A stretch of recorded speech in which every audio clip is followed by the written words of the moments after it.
Chapitre 3. Le problème. Je confesse que ces mots me causèrent un frisson. Il y avait dans la voix du docteur Mortimer un tremblement qui prouvait que son propre récit l'avait profondément ému. Penché en avant, Holmes l'écoutait avec, dans les yeux, cette lueur qui décèle toujours chez lui un vif intérêt. « Vous avez vu cela ?» interrogea-t-il. « Aussi nettement que je vous vois. » « Et vous n'en avez rien dit. » « Pourquoi en aurais-je parlé ?»« Comment expliquez-vous que vous soyez le seul à avoir remarqué ces empreintes ?» Elles commençaient seulement à une vingtaine de mètres du cadavre. Personne n'y avait fait attention. Si je n'avais pas connu la légende, il est probable que j'aurais agi comme tout le monde. Y a-t-il beaucoup de chiens de berger sur la lande ? Beaucoup, mais celui-là n'était pas un chien de berger. Vous dites que vous le jugez de grande taille ? Énorme. Et qu'il n'avait pas approché le cadavre ? Non. Et quelle nuit faisait-il ? Humide et froide. Pleuvait-il ? Non. Décrivez-moi l'allée des ifs. Elle est formée par une double rangée de vieux ifs, hauts de 12 pieds et absolument impénétrables. On se promène sur la partie comprise entre les arbustes, large de 8 pieds. Entre les ifs et cette partie, sablée sans doute, n'y a-t-il rien ? Si, il existe de chaque côté une bande de gazon d'environ 6 pieds. La bordure d'if, m'avez-vous dit, est coupée par une porte ? Oui, qui donne accès sur la lande. Il n'y a pas d'autre ouverture. Aucune. De telle sorte qu'on n'arrive à l'allée des ifs que par la maison ou par cette porte. On peut également s'y rendre par une serre construite à l'extrémité de l'allée. Sir Charles a-t-il poussé sa promenade jusque-là ? Non, 50 mètres le séparaient encore de cette serre. Maintenant, voudriez-vous me dire, docteur Mortimer, et ce détail a son importance, si les empreintes que vous avez relevées se trouvaient sur le sable de l'allée ou sur le gazon ? Je n'ai pu distinguer aucune empreinte sur le gazon. Existait-elle seulement sur le même côté que la porte ? Oui, sur le bord de l'allée sablée, du même côté que la porte. Vous m'intéressez excessivement. Autre chose, cette porte était-elle fermée ? Fermée et cadenassée. Quelle est sa hauteur ? 4 pieds. Alors, quelqu'un aurait pu la franchir ?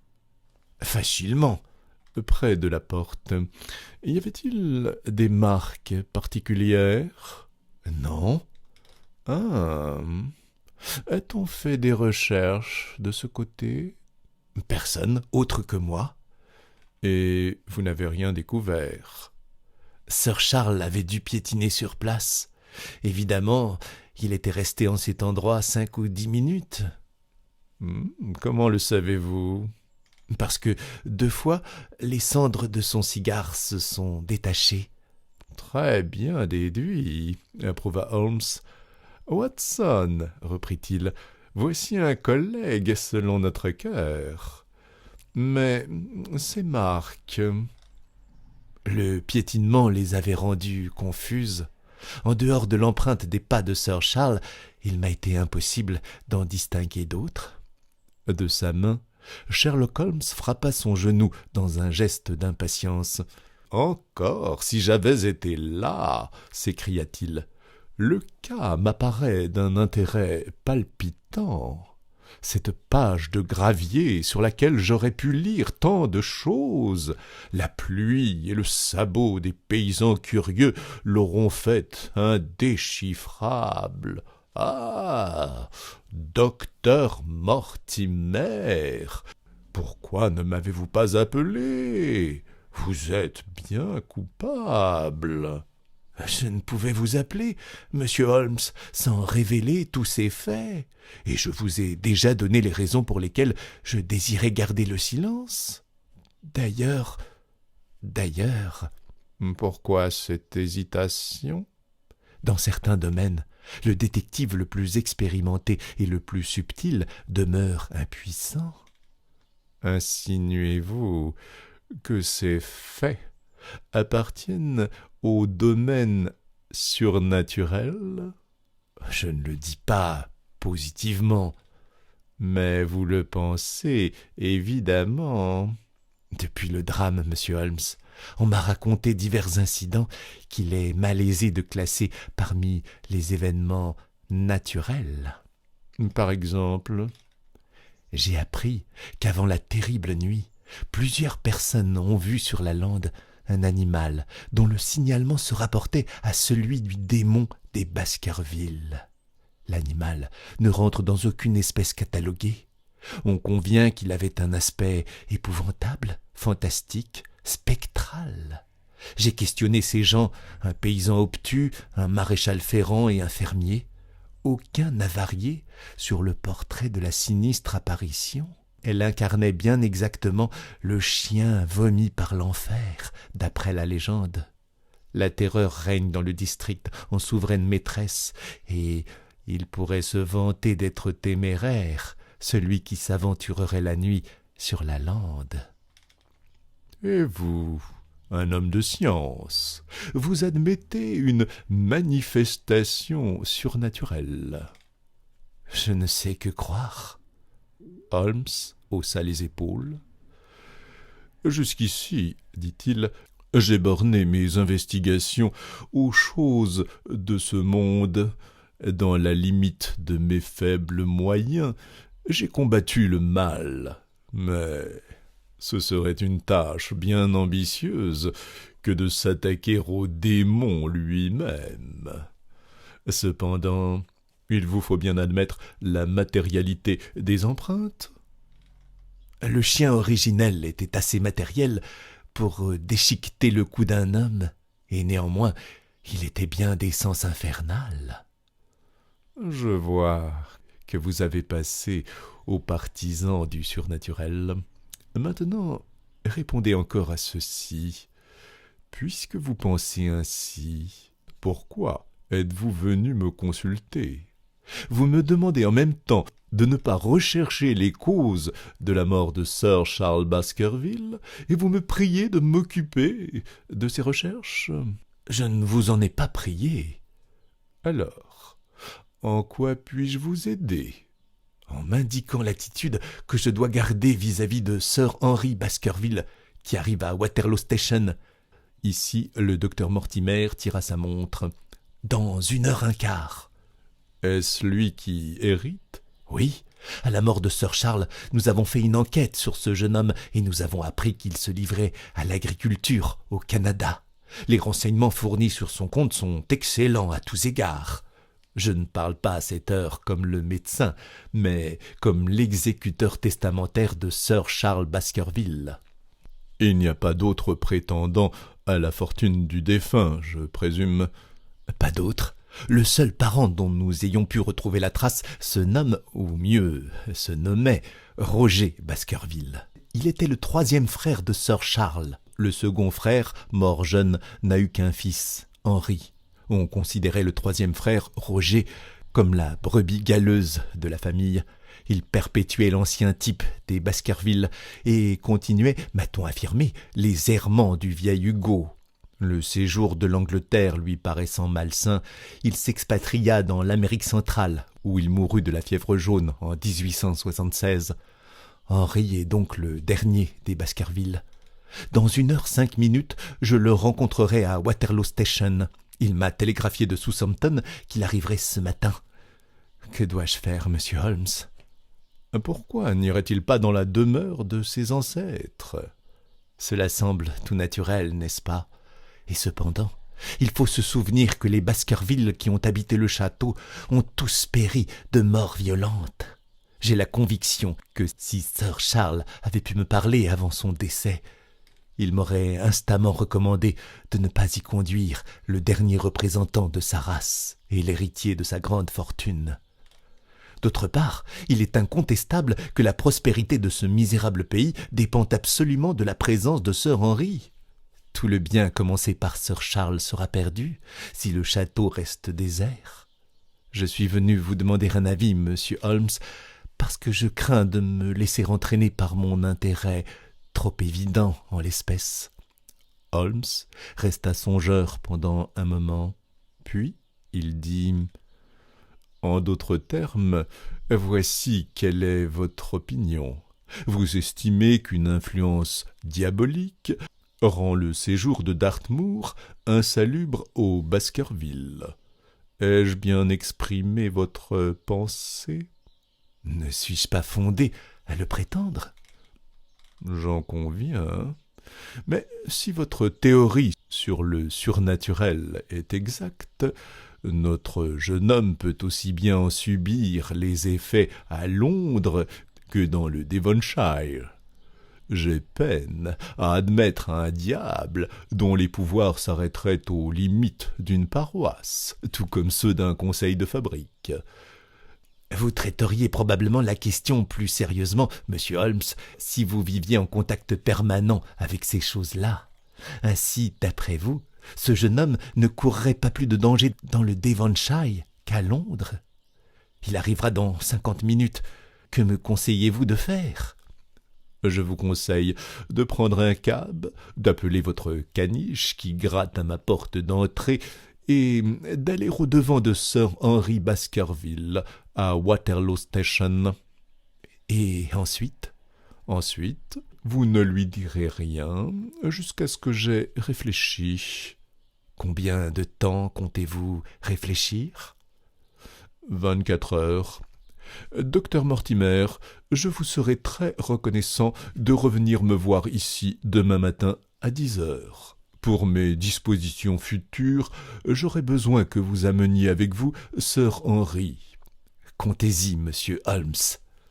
Le docteur Mortimer griffonna le rendez-vous sur sa manchette et sortit. Holmes l'arrêta sur le haut de l'escalier. « Encore une question, docteur Mortimer. Vous m'avez dit qu'avant la mort de Sir Charles Baskerville, plusieurs personnes avaient aperçu sur la lande l'étrange apparition. » »« Oui, 3 personnes. »« L'a-t-on revue après ? » ?»« Je n'en ai plus entendu parler. »« Merci. Au revoir. » Holmes retourna s'asseoir avec cet air de satisfaction interne qui signifiait qu'il entrevoyait une tâche agréable. « Sortez-vous, Watson ? » me demanda-t-il. « Oui, à moins que je ne vous sois de quelque utilité. »« Non, mon cher ami, je ne réclame votre concours qu'au moment d'agir.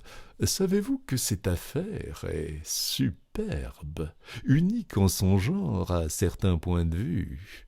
Lorsque vous passerez devant la boutique de Bradley, priez-le donc de m'envoyer 1 livre de son tabac le plus fort.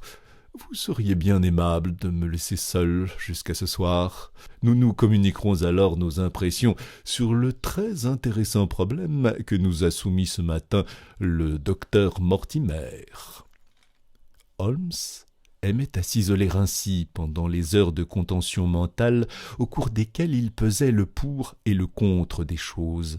Il édifiait alors des théories contradictoires, les discutait et fixait son esprit sur les points essentiels. Je passai mon après-midi au cercle et ne repris que le soir le chemin de Baker Street. Il était près de 9 heures lorsque je me retrouvai assis dans le salon de Sherlock Holmes. En ouvrant la porte, ma première impression fut qu'il y avait le feu à la maison. La fumée obscurcissait tellement la pièce qu'on voyait à peine la flamme de la lampe placée sur la table. Je fis quelques pas dans le salon et mes craintes s'apaisèrent aussitôt.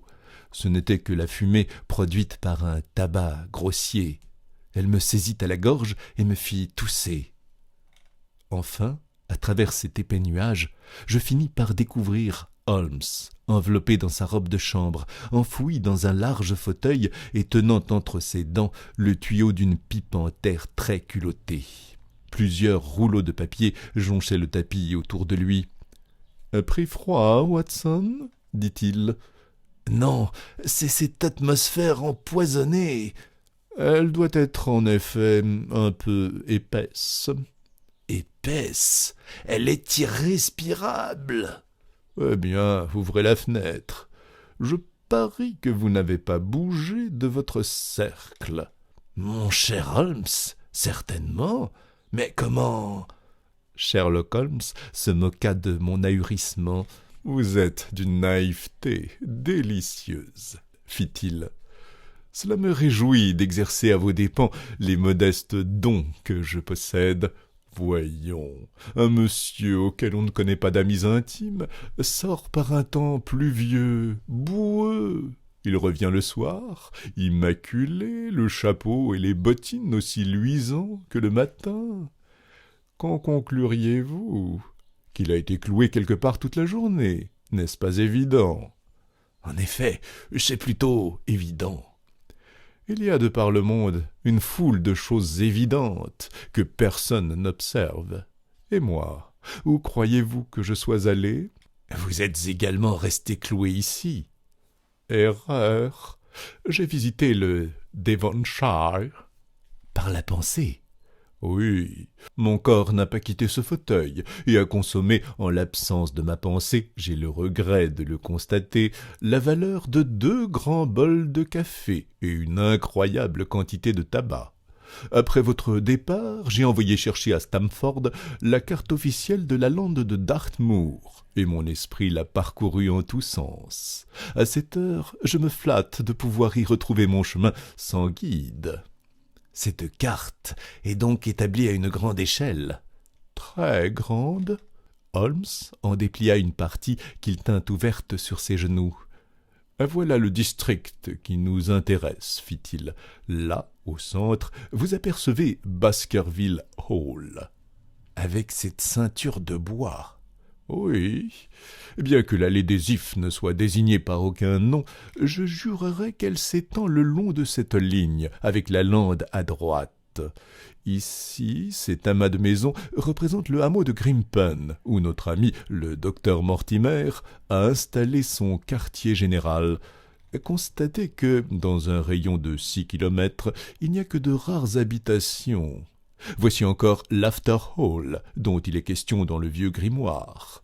La construction indiquée plus loin doit abriter le naturaliste, Stapleton, si je me souviens bien de son nom.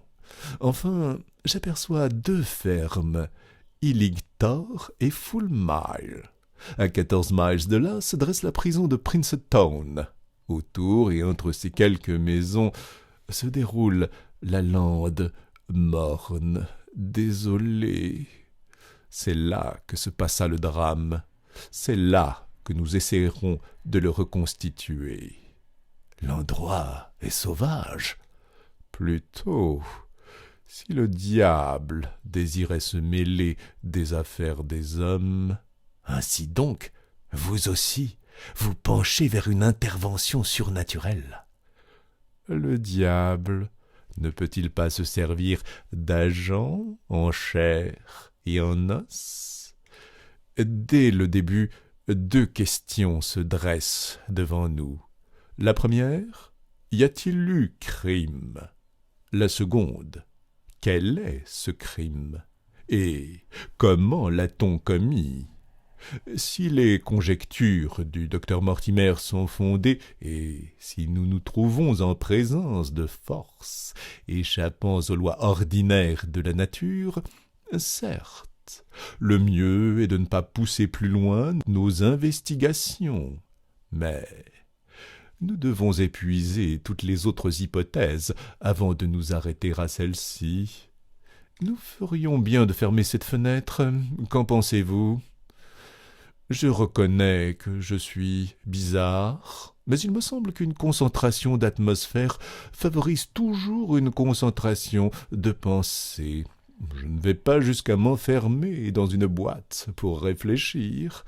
Ce serait cependant la conséquence logique de mes convictions. De votre côté, avez-vous creusé l'affaire?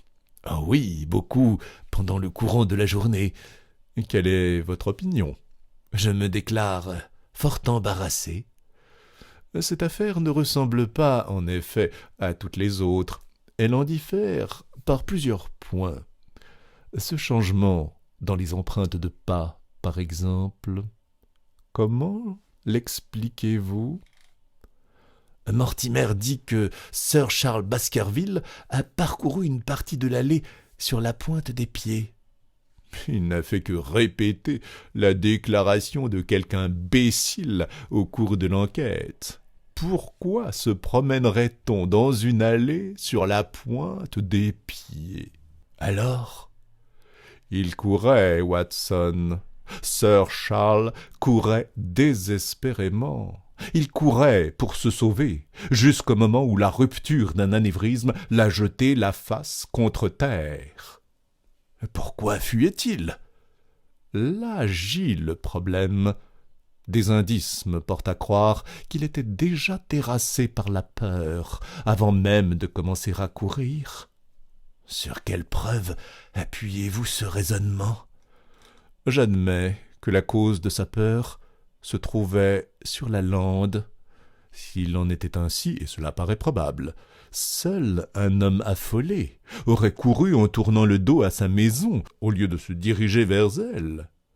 Si l'on tient pour véridique le récit du bohémien, Sir Charles courait, en appelant au secours, dans la direction où il était le plus improbable qu'il lui en arrivât.